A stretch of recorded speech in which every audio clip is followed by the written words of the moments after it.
This episode of Dana Being Dana is brought to you in part by Marabella, Kincaid, Frederick, and Marabella, serving Chicagoland communities for more than 70 years. Hello, and welcome to Dana Being Dana. I'm Dana Michelle, and I'm thrilled you're with us. My show is about all different aspects of the human connection, things that bring us together, and living life intentionally. Well, it's no secret that a global pandemic will put a strain on all relationships. I believe there are many people who deep down really want to improve the relationships in their lives, but they lack the tools to do so in a truly meaningful way. Well, joining me now are friends of mine who have made careers out of helping people be more intentional about doing the relationship work. We have Lindsay, Stella, and Susan Guthrie, who are lawyers and mediators. Jodi Metcalf is a clinical therapist. Kate Anthony is a life coach, relationship coach and expert. And Benjamin Heldvon, who is the co-author of our Happy Divorce. Thank you all so much for joining me today. I appreciate you being here for this important discussion. So has COVID created the conflicts in relationships, or were they always there? In other words, how can we tell if a conflict is a temporary situation or an indicator that a relationship isn't working? So I think that a lot of the problems are sort of rising to the top, right? They're sort of like the fat's rising to the top. I think that a lot of if you have an otherwise healthy relationship, there are problems probably that COVID is or isolation or quarantine or whatever are highlighting. And you might need to go to therapy and work some stuff out. But if it's an otherwise healthy relationship, that stuff is going to be worked out through communication. But if you're in a toxic relationship and you've been kind of skirting each other, or one goes to work or parallel parenting or, tag team parenting, all of those things. And now suddenly you're in lockdown together. Those problems are going to show up a lot more in sort of stark relief. And you're going to have to deal with them. And certainly if there's been any abuse happening, it's going to, first of all, it's a very dangerous time for victims of domestic violence. Yes. Those problems were probably already there. Right. And it's really, really dangerous. So, I think it's just highlighting what's usually there. To build on that, though, I would say it doesn't necessarily have to be that it's a toxic relationship.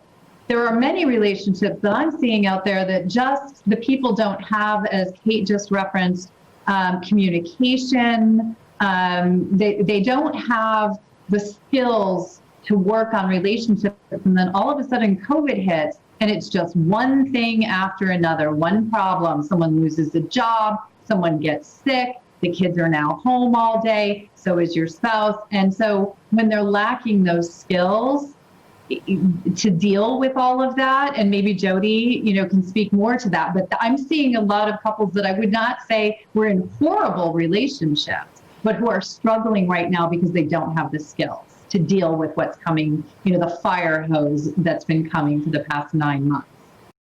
All of the ways that people were living, right, have been stripped away. There aren't any sports for the kids to go to. There aren't any dinners out with friends. There aren't any outside things that we were looking to maybe fill in some of the gaps in the relationship. And so I feel like when all of that is stripped away, people are really aware of, this is the actual state of the relationship, and here are the holes, and here are the things that we're missing. And so it's, can we adjust to that, right? Can we fix this so that we are functioning on a better level, or do we need to look at maybe some outside help? So once someone has determined that the relationship is over, what is the first step, either from a legal or mediation standpoint, or from a emotional doing the work type of standpoint? So I did read our Happy Divorce book, and I really appreciated from a divorce attorney standpoint the way that Ben and Nikki sat down and did a little bit of self, looking into their inner self and figuring out what they really wanted of this process. The unfortunate situation is a lot of people don't have the wherewithal or the emotional intelligence about themselves to take that first step and do the work on their own. And so with that being said, I think that, in my opinion, the best idea is to speak with a lawyer, because that lawyer is going to give you those options about, what process how you're gonna do this process, I should say. Is it gonna be collaborative? Is it going to be cooperative? Is it going to be mediation? Or is it gonna start out litigious? You don't have to hire that lawyer. You don't have to ever hire that lawyer, but they're at least gonna give you the facts that you need and the research that you need to make an informed decision. Yeah, building on that, I've always thought over my years as a divorce attorney that really the very first thing, I 100% agree on consulting with a divorce attorney, but not necessarily having that feeling that you have to hire a divorce attorney right off the bat. Really, the key is educating yourself about the process. And I think a good divorce attorney is one good source of information. The world that we live in today has a plethora of information for us, but we do want to make sure we're getting it from accurate sources and reliable sources. So certainly, hopefully, an attorney in your area is going to be one of those. But being able to make educated choices right from the start, even about, as Lindsay just said, what method you're going to use in your divorce process, mediation, collaborative law, there's many different ways. I know Ben and Nikki sat down at a table in Starbucks to get it done. So there's a lot of different methods, and that's one of those first choices, but you should make them all from an educated basis. Ben, can you tell us briefly about Our Happy Divorce and what your book is about? Yeah, I mean, I think that one of the things that the book is about, obviously, Nikki and I got married. I think that you talked earlier about the COVID and what kind of strains putting on a relationship. And for Nikki and I, we were unhappy people, and therefore we had an unhappy marriage. And I think one of the most important parts about our experience, at least my experience, is I left the house and it was all Nikki's fault. It was all, if only she had done this. And when you start talking about if onlys and shoulds, it's time to take a look in the mirror. At least it was for me. And I did call an attorney, but I called the attorney with the wrong intentions. I called the attorney because I wanted to hear that it was Nikki's fault, or that I wanted to hear what I could do or what I couldn't do. And so what I needed to do, and what Nikki and I needed to do, was take a step back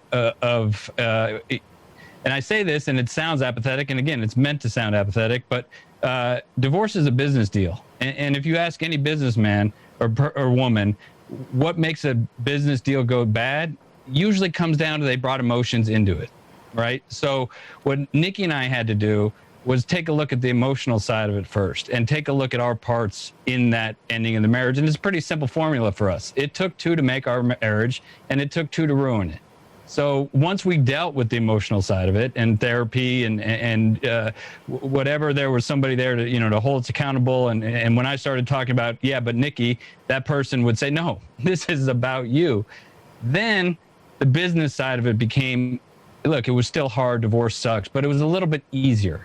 And we were able to sit down at that coffee shop, like Susan said, and go through things and go through, the business side of things. And it wasn't about, me wanting something because it meant something to Nikki, right? The pair of glasses that we were wearing after we dealt with the emotional were much different. Yes. So what does the individual work look like for separating from an ex, whether it be therapeutic or transactional, as you said, Ben, from a mediation or a divorce process standpoint? What does that look like in terms of separating from an ex in a healthy way? I would say from an emotional standpoint, anytime I have a couple that comes in and we're trying to either see if there's a marriage to save or if we want to end the marriage, I always recommend individual counseling as well, because you really need that place to process and to understand, kind of like what you said, Ben, your side of things, right? What do you need to own in your relationship? Because a relationship is a dynamic. It's a system, right? It's not one side or another. It all interacts together. And so you really need to see clearly how you're contributing to that, and maybe some things that you can do on your end, but also help you process the grief, because there's grief when there's a loss of a relationship, right? And so we really need to be able to enter into those feelings and understand what's going on for us individually, as well as how that will impact the marriage, the family, if there's kids. It's really having that place to process and to have someone say to you, hey, what about this? What about this? You know, there's different pieces that you won't know on your own if you're just thinking at it from an emotional standpoint and you don't have those outside people to really point that out to you. Yeah, I agree, obviously, with what Jodi's saying. And I think that, I think the important work, certainly work that I do with my clients who are getting out of relationships is, because the divorce rate for second and third marriages is so much higher than the first time, we want to figure out like what went wrong. And usually it's not, the other person was the problem, right? If you're gonna change the dynamic of your future relationships, you've got to look within yourself and look at, how did I choose this person? What is my childhood wounding or my history, my attachment style, all of that stuff, which is usually, attachment styles are usually associated with childhood wounding, right? So how did all of that lead me to the place where I chose this person? And how can I heal all of that so that I don't continue to choose this person in a different body over and over and over again? And that's really, I think, the core work. And it's the work that I think that you can do while you're trying to decide. You can do it, on your own in individual therapy before this even becomes an issue. And you certainly should do it after the fact. And doing it while you are in the should I stay or should I go realm will help you, if you decide to go, then take all that emotion out. As Ben was saying, take the emotional piece out so that you can just deal with the transactions, right? Because you're making the biggest legal and financial decisions of your life in the middle of the biggest emotional upheaval of your life. So let's deal with the emotional upheaval so that you can just deal with legal and financial, transactional. And make those smart decisions. Right.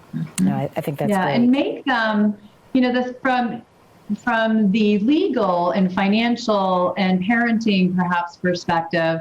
One of the things I'm always encouraging my clients to do is to be focused forward on the future, as opposed to, especially something that litigation sort of enhances, is looking at the past and looking for blame and looking for, yes, why the relationship didn't work for you. I agree with what Kate just said, but also this is an opportunity to move forward into a new future. Be very consciously thinking about what will work for you in that new future. And that takes some of that fear out of it as well, because I think people tend to see that future that no longer looks like the relationship with their ex as a big black void, but instead it is an opportunity.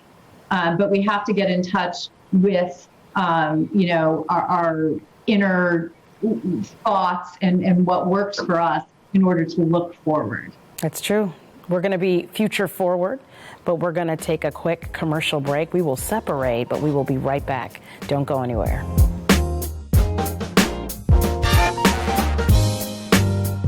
In serving Illinois for 7 decades, Mirabella, Kincaid, Frederick, and Mirabella has earned its reputation as an experienced and skilled law firm that puts its clients first. We provide trusted counsel and tireless dedication to achieve favorable outcomes and reduce the stress and costs that often come with complicated legal matters. Our adept attorneys represent clients in divorce, family law, sexual harassment, employment discrimination, school law, civil litigation, and criminal defense. While we handle high-profile cases, every client who walks through our door can expect the same diligent care and attention to detail. MKFM Law has served counties including DuPage, Kane, Will, and Kendall since 1949. That longevity is only possible with the elite level of commitment we show our clients every day. Call or visit us online for a free consultation.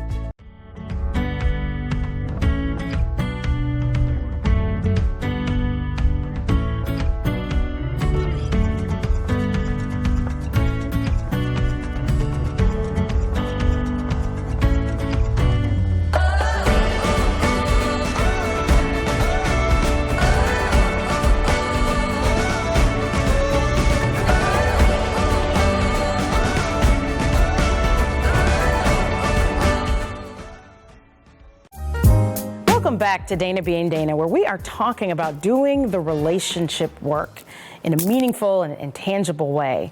Kate, I wanted you to talk about the shifting of primary. As people separate and they move on and they move forward in their new lives, what does that look like? What does that mean? Yeah, so I identify this with my own experience, right? And which is that when my ex and I divorced, right, we had a really contentious and volatile marriage, and then we ended up having a really good collaborative divorce. And one of the things that I sort of took on this role of first wife, right? So all of his relationships afterwards, I was sort of the gatekeeper a little bit. It was a totally ego-driven thing, right? But when he got remarried, right, or when he was, dating the woman that he then married, she was like, nah, nah. And, she was kind of having none of it. And it forced me to look at this whole sort of realm of who's the primary person in your life, right?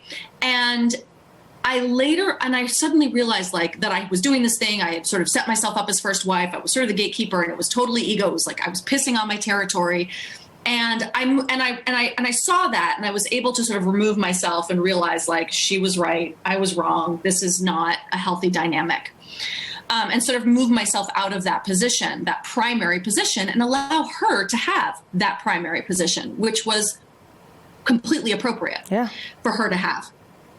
And then later, a few years later, I dated someone, and I was the other person. I was the new person, and he was still going to his ex-wife, she was his first call. Everything was, and I was like, I don't fit here.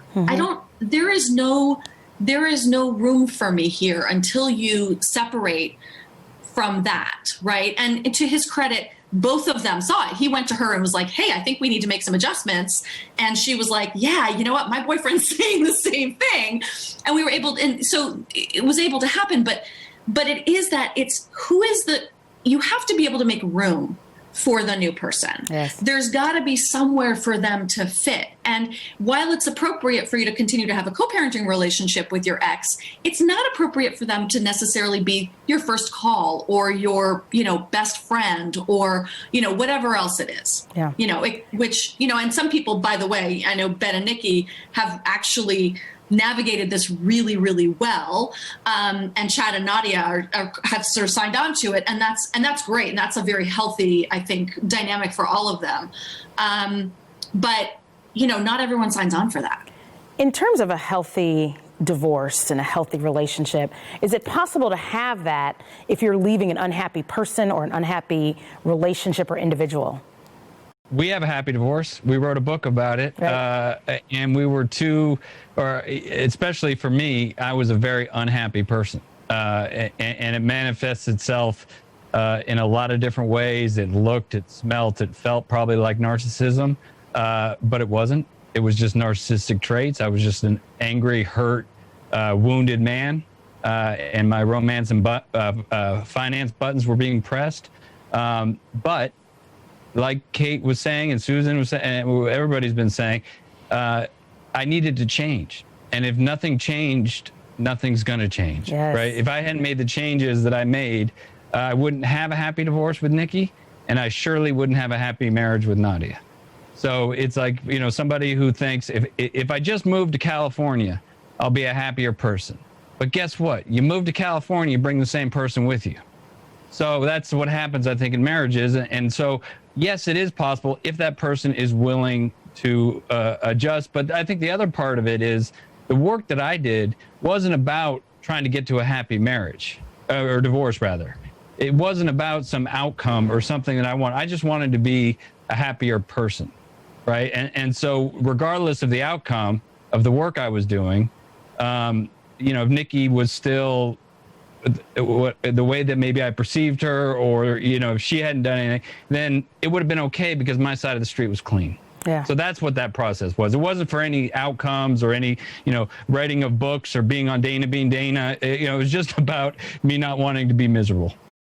And it's good. I think that's great advice for people who want to be intentional about not being unhappy, about not carrying the same weight and either traumas or experiences or negative energy into future relationships.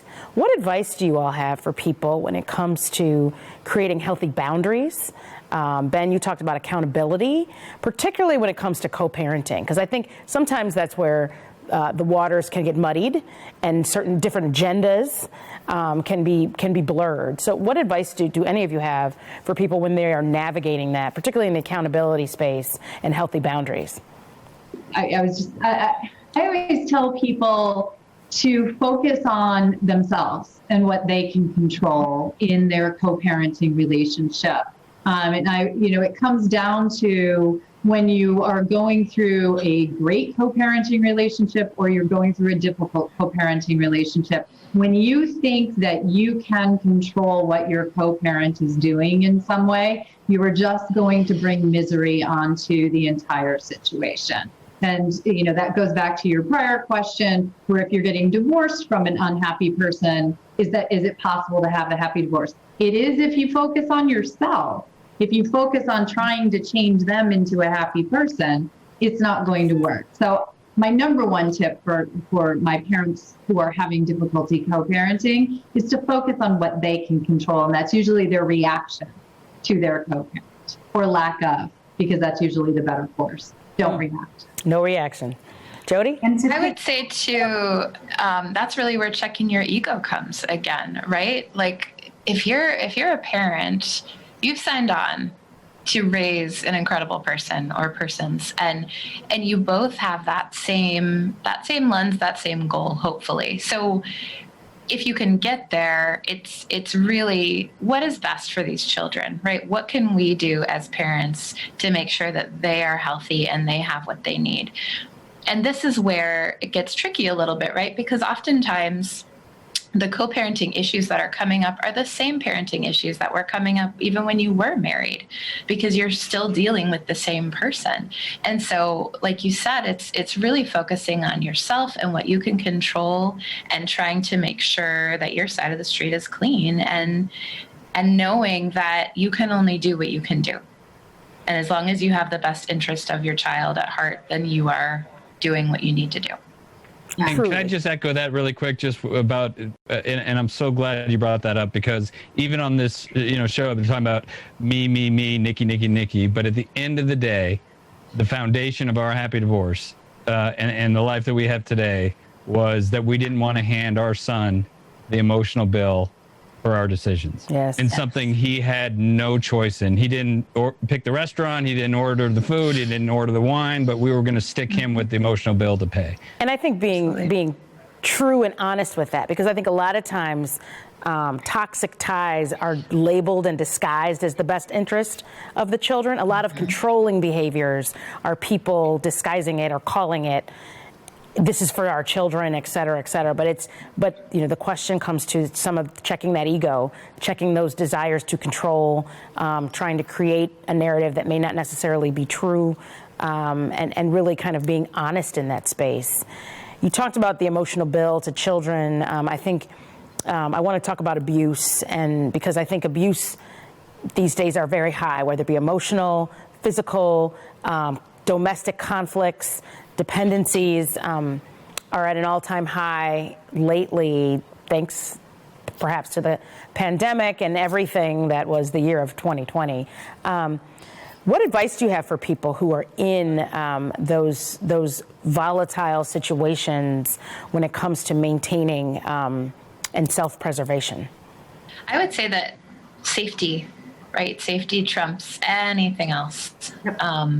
We've got to get safe before we can do any of the emotional work, any of the legal work. We've got to be in a place where we are physically, emotionally, mentally safe. So there are certainly plenty of resources. You can go to a therapist, you can go to a number of places to get that help. But I would say first and foremost, that needs to be the primary motivation. Lindsay, can you talk about your advice for people and some of the differences between high conflict divorce and a mediation situation?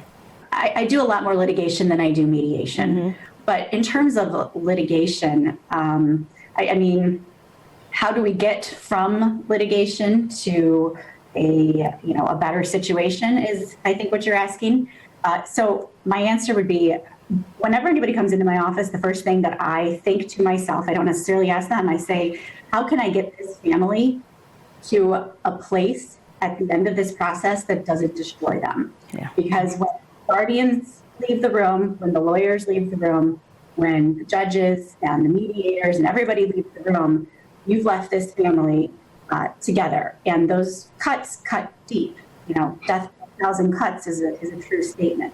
So what can I do to set them up and put them on the path to success? So, Ben and Nikki obviously did a really good job of that, but they didn't really go through the litigation process. So going through that process, I said it the last time I was on the show, you pick your battles. You don't file petitions for somebody being 5 minutes late. The other person might have some mental health issues and things that they are dealing with. You're going to have to work on yourself. That's what this whole thing has been about. You're going to swallow your pride, deal with your ego, because that is how you're going to do what's best for your children and your family through the litigation process, because it's not easy. Yeah. The other thing I say, when you feel like you're about to break through the litigation process, is right about when it's about to be over. Conflict in life is unavoidable. COVID-19 has taught us all the hard way that relationships are hard work. Staying in relationships is hard work. Leaving relationships is hard work. Healing is hard work. Moving on is hard work. Your personal growth is evidenced by how you reflect, react, and respond. Healthy relationships can start with you today, and you will be glad that you did. Thank you to my guests for joining me to share their expertise on doing the relationship work. Special thanks to Mirabella, Kincaid, Frederick, and Mirabella for their expertise on family law, which is now more important than ever. Hopefully you have been entertained, if not encouraged or inspired. I do not promise to be an expert, nor do I have all the answers. I'm just Dana being Dana. See you next time. This episode of Dana Being Dana is brought to you in part by Mirabella, Kincaid, Frederick, and Mirabella, serving Chicagoland communities for more than 70 years.